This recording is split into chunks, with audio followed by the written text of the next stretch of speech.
Bonjour à tous sur Casus Bellus, nous allons entamer aujourd'hui une nouvelle série sur la géopolitique. Il s'agira ici d'aborder des concepts thématiques essentiels pour tenter de comprendre le monde dans lequel nous vivons. Ce premier épisode est donc dédié à la stratégie, et croyez-moi, il y a beaucoup à apprendre sur le sujet.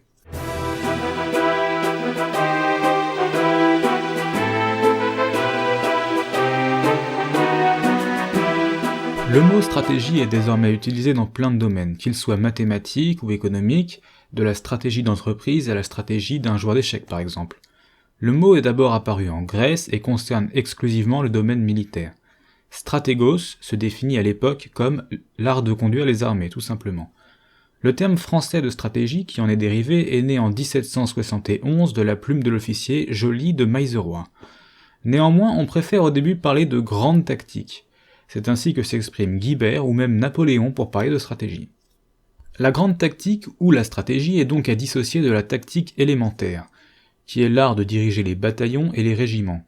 Clausewitz, le plus célèbre des théoriciens militaires de tous les temps et contemporain de Napoléon, définit la stratégie comme l'art d'employer les forces militaires pour atteindre les résultats fixés par la politique. On touche quelque chose. On aurait donc le pouvoir politique qui définit un objectif, puis les militaires qui établissent une stratégie, et enfin, la tactique qui se charge d'appliquer cette stratégie sur le champ de bataille. Chaque instance recevant de la précédente un but et les moyens d'accomplir ce but. Ce modèle pourtant ne résiste pas au temps, à partir du moment même où il est défini, il est obsolète. En effet, depuis la Révolution, les masses entrent dans l'histoire, se politisent, les nations se constituent. Une des caractéristiques de la guerre moderne est que l'on ne reconnaît plus la défaite sur une seule bataille. Les armées, et surtout les peuples, sont devenus résilients, c'est-à-dire qu'ils sont capables d'encaisser beaucoup plus de coups avant de se rendre. La notion même de bataille est remise en cause.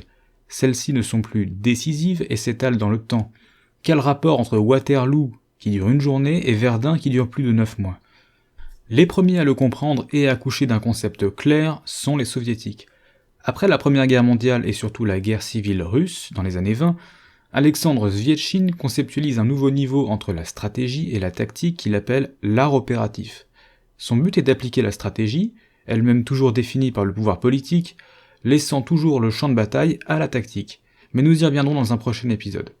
Pour en revenir à la stratégie, pendant le XXe siècle, avec l'émergence de conflits plus populaires, idéologiques et techniques, les notions même de guerre et de paix deviennent en fait très floues à cause des guerres non déclarées comme la guerre froide, les actions menées par États interposés, les embargos et j'en passe.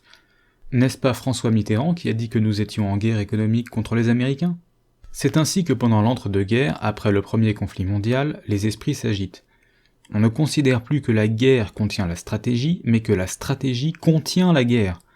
Un auteur comme Hart développera lui le concept de grande stratégie ou haute stratégie. Elle revient à coordonner toutes les ressources d'une nation ou d'un groupe de nations vers l'atteinte de l'objet politique de la guerre. Ces ressources nationales ne sont pas forcément liées à la guerre. On doit désormais penser à la pression financière, la propagande, les moyens de mobilisation ou la puissance industrielle. Cette conception colle ainsi beaucoup mieux aux guerres modernes. Et évidemment, par guerre, il entend aussi les temps de paix. La place de la tactique, elle, se restreint dans les guerres actuelles. Si auparavant un soldat capturé était un non-événement, cela causerait aujourd'hui des conséquences sur l'opinion publique, et donc des remous stratégiques importants qui peuvent remettre en cause le conflit entier. Cela nous saute aux yeux dans nos conflits asymétriques actuels. Gagner cette bataille de l'opinion, par la terreur ou l'indignation, est la seule chance pour des États ou des groupes faibles de faire plier les puissantes armées occidentales. Voilà donc une preuve supplémentaire, s'il en fallait une, que la stratégie n'est plus cantonnée au simple mouvement des armées.